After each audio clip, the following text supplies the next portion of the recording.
Barron Trump exploded on live TV, but IBRAHIM Traoré's calm response silenced the entire Western media. What began as an outburst ended in the most humbling lesson America didn't see coming. It was supposed to be another staged panel, a carefully scripted global youth forum meant to project unity in a fractured world. The theme was Voices of the Next Generation, and the room in Geneva was packed with delegates, cameras, and power brokers from every continent. Sitting at the end of the semicircle stage, flanked by his security, was Barron Trump. Now grown, now vocal, now a polished young figure representing his family's legacy and ambitions. His team had orchestrated this appearance meticulously. He was to speak last, and he was to dominate the headlines. But seated only 3 chairs to his left was a man whose presence had already undone every expectation. Captain IBRAHIM Traoré, leader of Burkina Faso. He had not been invited by tradition, nor welcomed by the Western Bloc with open arms. His name was spoken in whispers in Washington and Paris. His rise was sudden, his decisions blunt. He had expelled foreign forces, rewritten diplomatic rules, and called out global powers with an honesty rarely seen on live microphones. And now he was seated on a global stage where control belonged to elite narratives, not insurgent truths. Everyone was prepared for diplomatic tension. No one was prepared for what Barron Trump did next. When the moderator asked a benign question about youth empowerment in West Africa, Traoré answered with restraint. He spoke of resource exploitation, of education being weaponized, of drones hovering over farmlands without consent. His words were clear, not attacking, but undeniably firm. He didn't raise his voice. He didn't call out names. But he did, what many feared. He made the room uncomfortable with truth. The camera turned, and in that moment, Barron Trump, without warning, without cue, interrupted. He stood. He pointed. He exploded. What followed wasn't diplomacy. It wasn't strategy. It was fury. He accused Traoré of endangering global stability, of aligning with anti-Western propaganda, of biting the hand that fed him. The room froze, unsure whether to stop the broadcast or let it run, but the words poured out. Entitlement, masquerading as confidence backed not by knowledge but by inheritance, and Traoré remained seated. The silence that followed Barron's rant was louder than any applause. Then the camera zoomed in on Traoré's face. His expression didn't flinch. His hands didn't rise. He didn't react with anger or outrage. He simply looked, back with the calm of a man who had survived real bullets, not media soundbites. And with that look alone, he reversed the power in the room. When it was his turn to respond, Traoré did not attack. He didn't mention Trump's name. He didn't raise the volume of his voice. Instead, he began to speak of dust, of young boys in Burkina Faso walking barefoot through clay roads to attend broken schools, only to return home and see minerals from their land exported without consent. He spoke of satellites above their skies, not owned by them, yet watching them. He spoke of how global conversations often talk about Africa, but never with Africa. He told the story of a teenage boy who had once tried to join a military convoy barefoot because he thought that was the only way to be heard. That boy, he said, now led a nation. No names, no fury, just truth, delivered without the need to shout. And somehow, that calm response detonated louder than any rage Barron had unleashed. By the time the forum ended, the story had fractured across media lines. Western outlets focused on unexpected friction, while African and Latin American platforms used different words: colonial arrogance exposed, the slap without a hand, the African silence that humbled a prince. Barron left Geneva in a diplomatic jet before the sunset. Traoré left on a civilian plane, 1 seat, 1 bag, no entourage. But by the next morning, the world had picked its side. Millions watched the clip of the confrontation. Not because of Barron's outburst, but because of the look on Traoré's face. Calm, grounded, unmoved, not passive, but powerful. It was the look of someone who had nothing left to beg for, who no longer saw legitimacy in titles bought by last names or broadcast deals. In Washington, the backlash was immediate. Strategists rushed to clarify Barron's remarks. A family spokesperson issued a statement framing the moment as emotional passion in defense of global stability. But no one was fooled. The rawness of it had pierced through the gloss. His words hadn't exposed Traore. They had exposed himself. The quiet disdain for African independence. The inherited disdain for leaders who won power through resistance, not pedigree. Inside the Pentagon, officials watched with discomfort. In the State Department, aides reviewed past interactions with Traore, suddenly aware that this man was not merely a temporary populist. He was shaping a continent's voice, and he wasn't asking for a seat at the table anymore. He was building his own. Meanwhile, in Ouagadougou, the streets didn't erupt in protest or fanfare. They didn't need to. Instead, elders in the markets nodded quietly as they watched the clip. "You see," one muttered. He did not speak for power. He spoke from it. In schools, students copied down the line Traore had said about dust and satellites. In churches, sermons echoed with references to the dignity of restraint. And in villages where names like Trump carried only a vague association with power, the man named Traore now symbolized something deeper. Control without corruption. Courage without spectacle.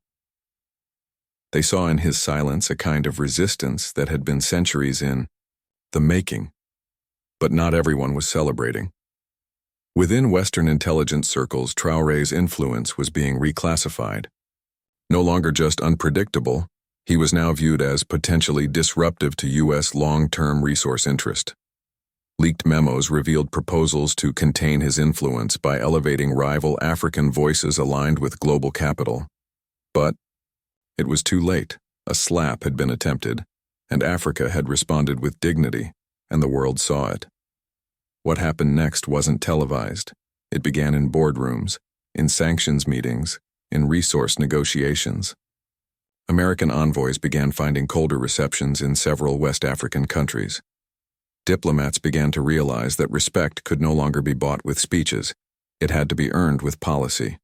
But Traore didn't gloat. He didn't address the media frenzy. He returned to Burkina Faso and visited a school that hadn't been rebuilt in over a decade. He sat with children under a mango tree, listening. Not speaking, listening. A photo surfaced. Him seated on the dirt, surrounded by kids, one of whom held up a piece of cardboard with the words, "We don't need to shout to be heard." That photo traveled further than any televised debate. And, somewhere in a luxury home in Florida, Barron Trump sat staring at his own screen. Not angry anymore. Just quiet. And perhaps for the first time, wondering what real leadership actually looked like. The silence after Geneva didn't mean the world had moved on. In fact, that silence became its own signal, broadcast louder than speeches, more penetrating than headlines.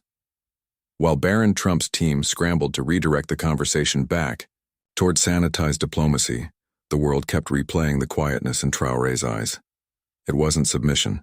It was sovereign patience, the kind of patience forged in places untouched by applause. Across West Africa, satellite dishes that once streamed foreign talk shows now streamed debates hosted by Burkinabe youth. They weren't discussing Barron's words. They were dissecting Traore's restraint. What did it mean for a continent long shouted over that its voice had risen in calm and not in anger? What did it mean for a global table when the loudest in the room were no longer heard? The answers weren't found in Washington or Paris. They were found in the villages, where people for the first time saw an African leader respond to Western arrogance not with protest but with poised defiance, and that terrified those who understood the language of power. Behind closed doors, Western institutions activated their soft pressure systems. Think tanks released sudden policy papers questioning Burkina Faso's economic trajectory. News outlets began hinting at internal instability and potential signs of authoritarian drift. The whispers came from the same mouths that once ignored Burkina Faso entirely.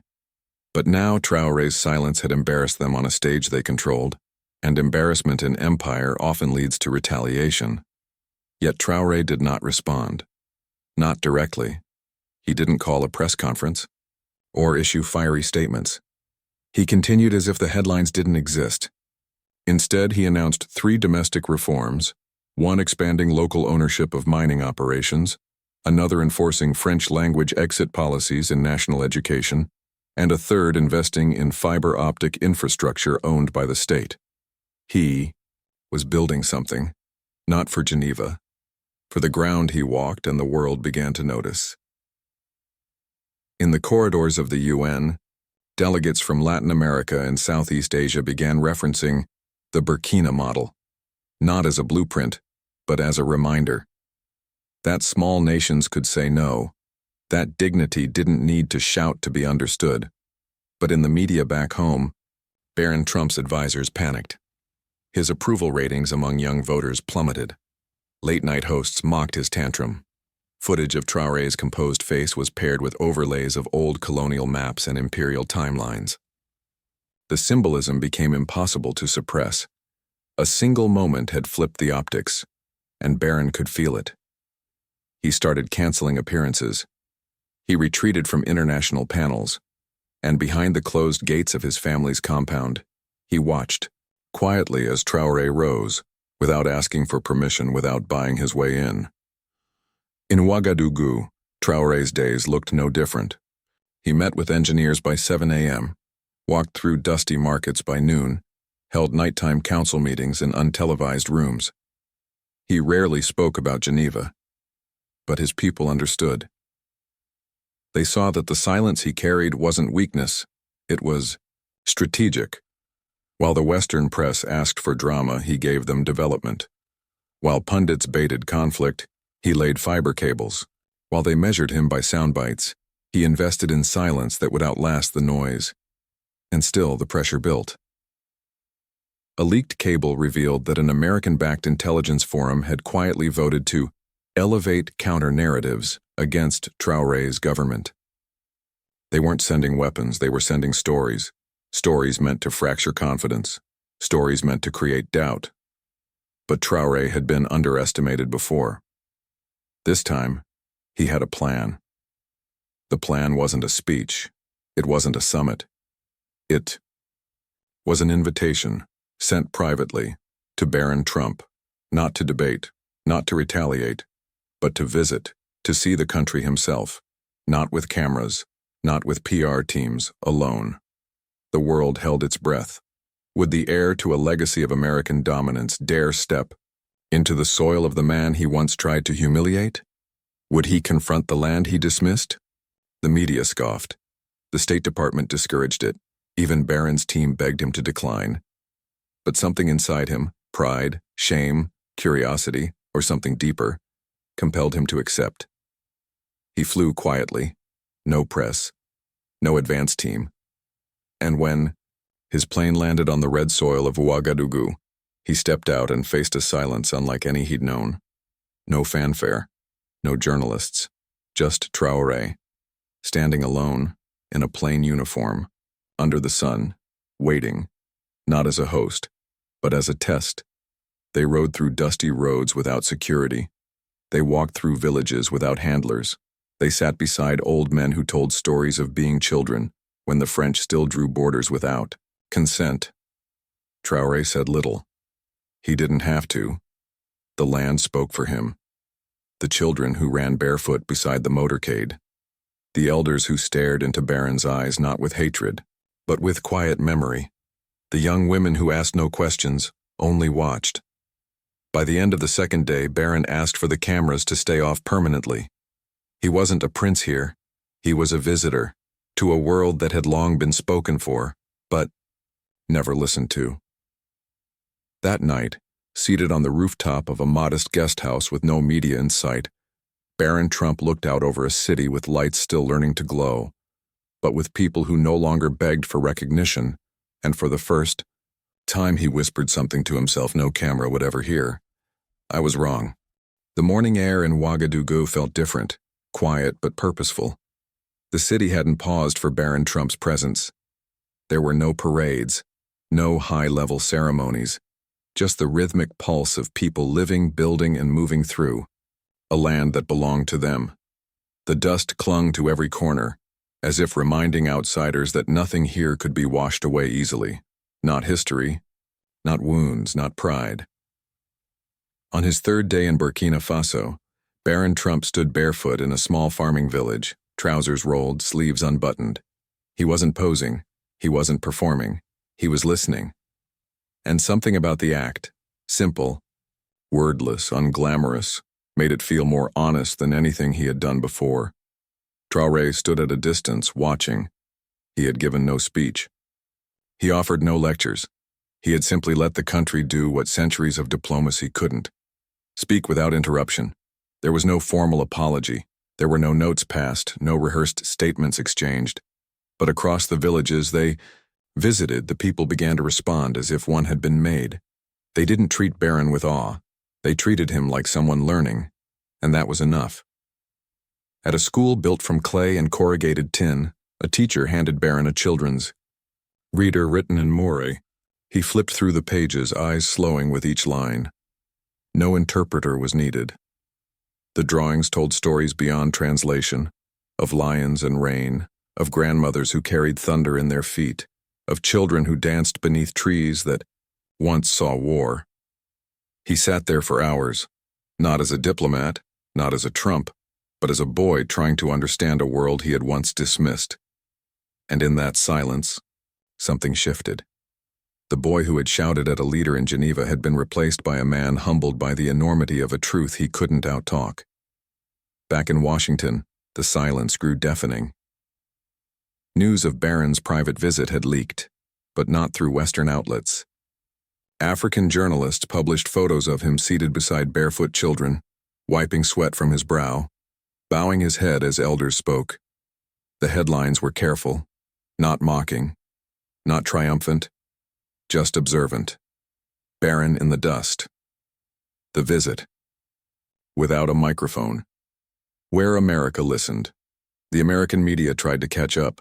Commentators spun it as image rehab, as a political stunt.